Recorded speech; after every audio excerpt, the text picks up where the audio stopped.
Shalom, Bapak Ibu, saudara-saudara yang dikasihi Tuhan Yesus Kristus. Sebelum kita melakukan aktivitas kita, marilah terlebih dahulu kita mendengarkan firman Tuhan. Kita berdoa. Ya Allah Bapa kami di dalam Yesus Kristus, Tuhan dan Juru Selamat kami, syukur kepadamu di pagi hari ini kami boleh merasakan berkat anugerah yang daripada Tuhan. Lewat kesehatan kami boleh tiba hingga pada saat ini. Sebelum kami melakukan aktivitas kami mau disapa oleh firman Tuhan. Berkatilah kami agar kami boleh mendengar dengan baik dan melakukannya juga dengan baik. Dalam Yesus Kristus kami berdoa.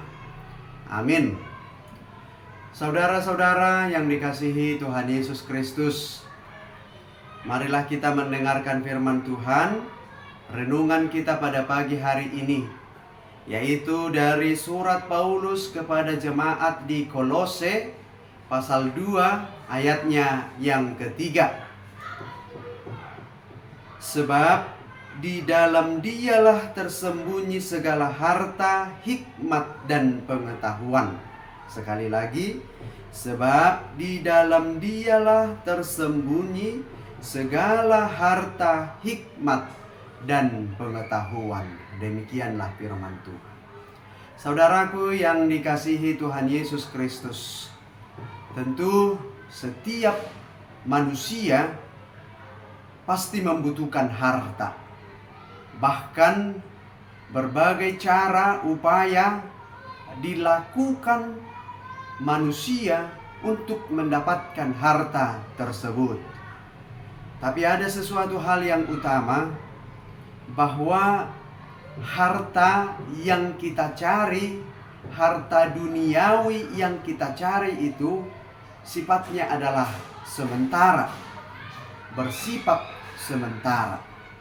Berbeda dengan apa yang mau Paulus tekankan dalam ayat ini, dalam khotbah hari ini, yaitu harta, hikmat dan pengetahuan. Hikmat dan pengetahuan. Bahwa sesuatu hal yang sangat mendasar ini tentu harus kita miliki. Sebagai orang percaya, sebagai orang yang sudah ditebus oleh Kristus, kita harus memiliki hikmat dan pengetahuan. Apa itu hikmat?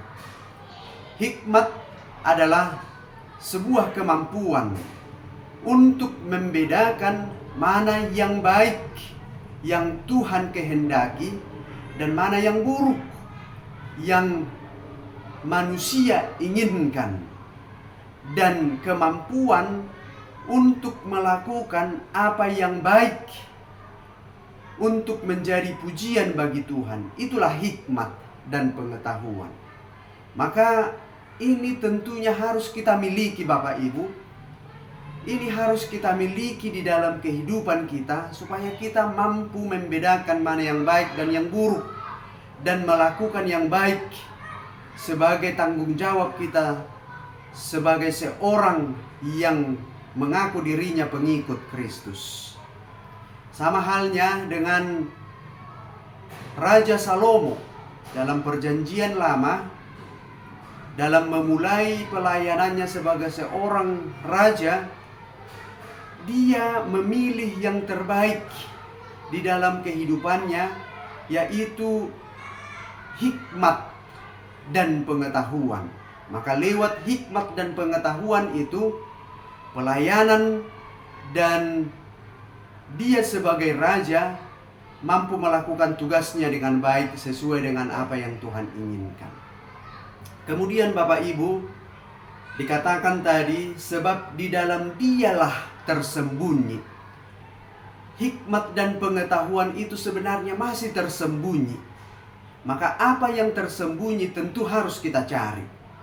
Dan tempat kita untuk mencari itu harus tepat.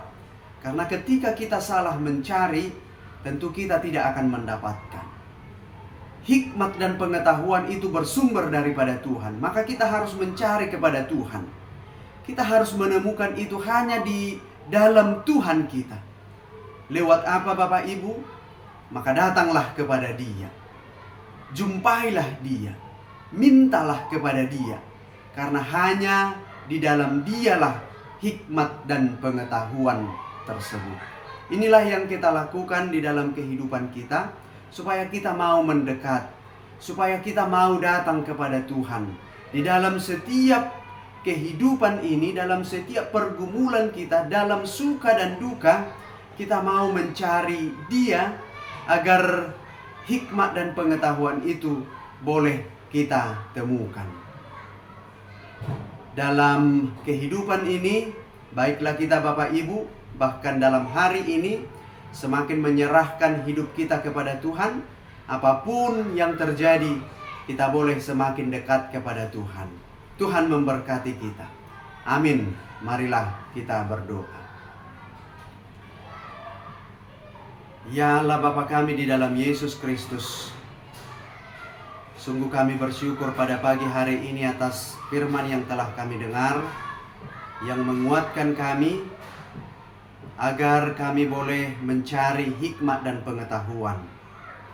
Hikmat dan pengetahuan hanya bersumber daripada Tuhan, maka kami diajar untuk semakin dekat kepada Tuhan, meminta kepada Tuhan agar hidup kami terberkati.